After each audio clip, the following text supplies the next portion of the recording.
Now, this is the first 6 plagues. It's coming from Exodus 7 through 9. Now the Lord told Moses to confront Pharaoh early in the morning and to say, "The Lord, the God of the Hebrews, says, 'Let my people go so they may worship me.' Then have Aaron strike the Nile with your staff." So Aaron did, and the waters turned to blood.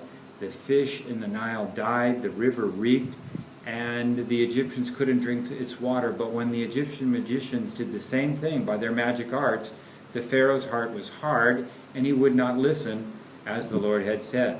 Now the Lord told Moses to go to Pharaoh and to say, "The Lord says, 'Let my people go, or I will plague Egypt with frogs.'" Now Aaron, he raised his staff, or the staff, over the waters of Egypt, and frogs came up and covered the land of Egypt. Now the Egyptian magicians, they did the same thing by their magic arts, and more frogs came up on the land of Egypt. So Moses and Aaron were summoned by the Pharaoh, and the Pharaoh said, "Pray to remove the frogs, and I will let the Israelites go to worship the Lord." So Moses prayed, the frogs died, they were heaped up into piles, the land reeked of them, but the Pharaoh hardened his heart, and he would not let he did not listen as the Lord had said.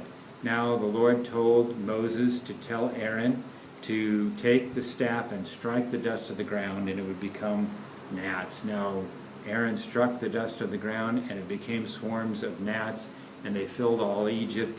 The Egyptian magicians could not produce the gnats by their magic arts, and they told the Pharaoh, "This is the finger of God."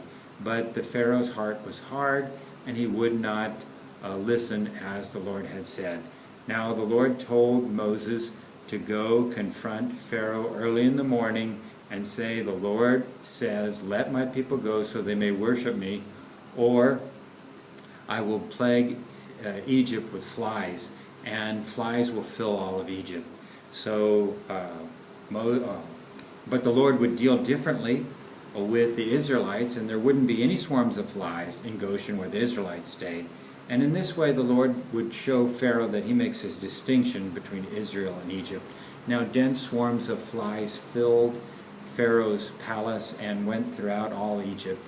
And so the Pharaoh summoned Moses and Aaron, and he said, "I will let the Israelites go and worship the Lord in the desert, but don't go very far, and pray for me." So Moses prayed, and the Lord removed the flies from Egypt, but Pharaoh hardened his heart, and he would not let the Israelites go.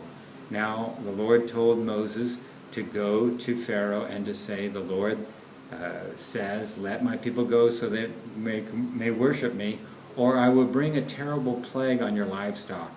And the Lord would make a distinction between the livestock of Israel and the livestock of the Egyptians. And the next day, all the livestock of the Egyptians died, but none of the livestock of the Israelites died. Now, but the Pharaoh's heart was hard, and he would not let the Israelites go. Now, the Lord told Moses and Aaron, "Have Moses toss ash from a furnace into the air, and it would become festering boils, or festering boils would break out on all the Egyptians." So Moses did. He tossed the ashes into the air, and festering boils came upon both men and animals. Now the boils were so bad on the Egyptians that not even the Egyptian magicians couldn't even stand before Pharaoh, couldn't even stand before Moses. But the Pharaoh's heart, or the Lord hardened the Pharaoh's heart, and he would not let the Israelites go.